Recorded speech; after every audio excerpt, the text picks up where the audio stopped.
Transitioned into my first ever university in NUS, and also how I feel about homeschooling on hindsight. So a brief introduction. I am the oldest kid, so I have two sisters, Jolie and Jenna, as you can see on the slide. And there I have a very patient mom, she's sitting there, so shout out to her. Without her, I wouldn't be here today.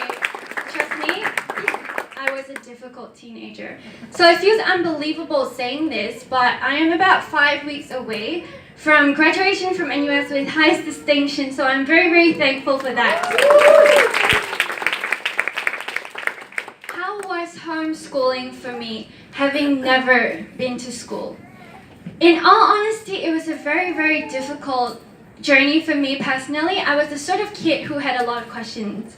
I wanted to know why I had to color the sky blue. Why do we have to eat lunch at 12 p.m., why can't it be 4 p.m.? And I wanted to know why we had to homeschool. Well, I never got my answer. I just know we have to homeschool, my mom said. What do you know? I thought.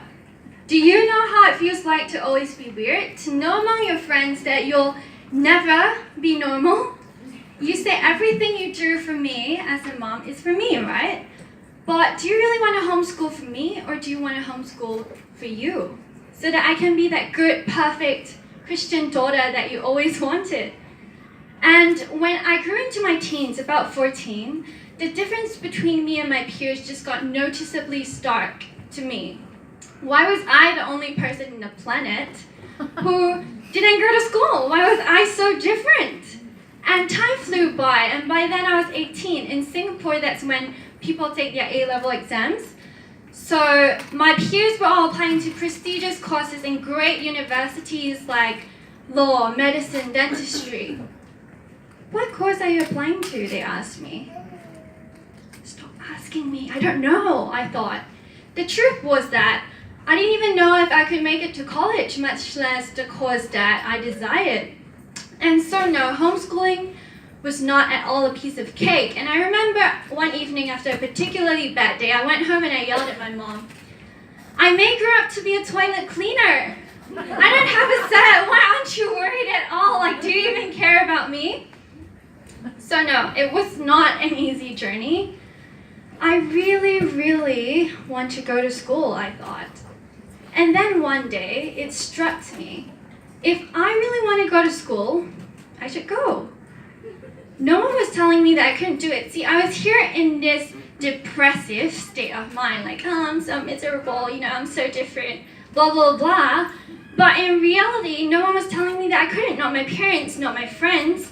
And no one was saying that I couldn't do something about my life if I was unhappy with it. It was kind of like, oh wait, no one's gonna point a gun at my head and shoot me for going to school. It was so liberating to realize. And when I did, I applied for uni. Now, at that point, I didn't have what you would call recognized certifications whatsoever, A-levels, diploma, none of that. But I knew that I needed to give them a reason to believe that there was something there in me worth considering.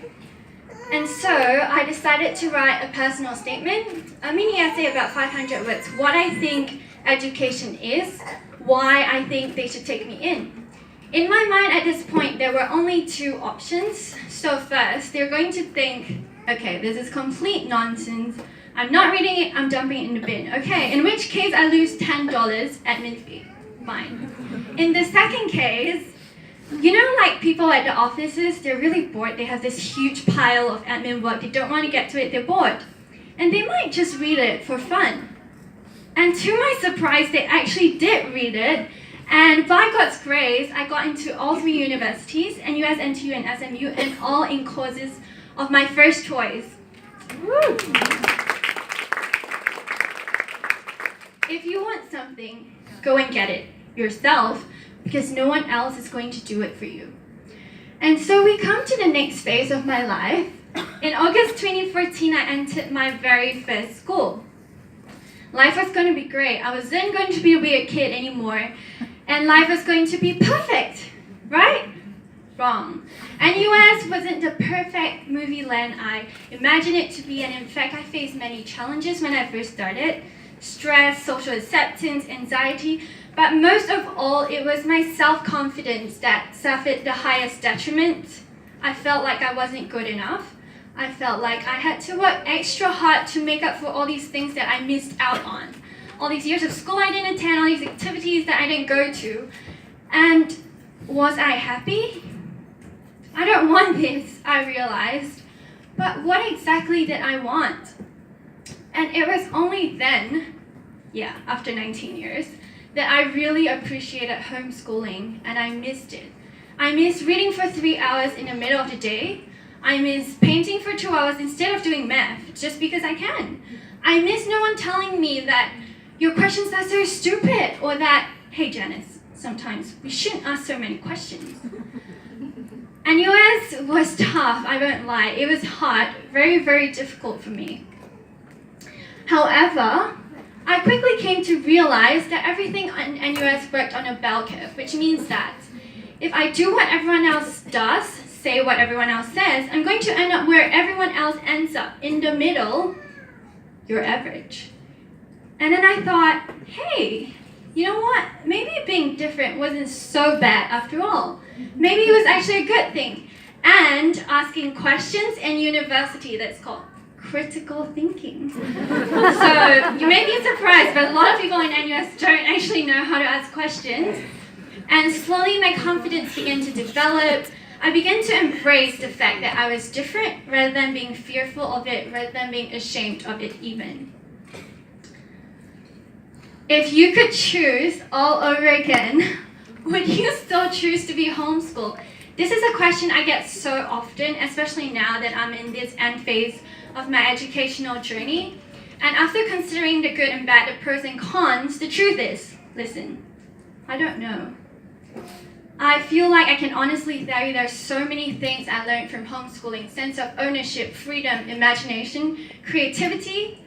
But I want to bring you all to the point that I still honestly, from the bottom of my heart, I don't think that homeschooling is for everyone. Depends on so many factors, right? Financial considerations, individual child, individual parent. And what I want to say is, has homeschooling helped me? Yes, definitely, in both tangible and intangible ways. Last month, I just received 3 job offers before graduation from all 3 MNCs that I applied to. So that's great. And I'm very thankful for that. But here's the deal, right? Is homeschooling definitely going to work? No, I can't say that. I can't promise you that. But is it definitely going to fail? Definitely not. And I'm glad to be able to say that. And my purpose here today is really not to tell you, is homeschooling right? Should you do it? Should you not? That's your life and that's your choice. I'm here to share with you, rather, my personal story. And I hope that it encourages you. I hope you know that it's okay not to know. It's okay not to know where you're going, just like I didn't know where I was going before college. It's okay to feel alone, to feel like you're the only person literally on this path less traveled. So I hope that my mini sharing has encouraged you. Chin up, take heart, and before that, I want to share this amazing quote that I really live by and believe in. It says, "The greatest glory in living lies not in never falling, but in rising every time we fall." It's so beautiful, and I just want to leave that with you. So chin up, take heart, and thank you very much.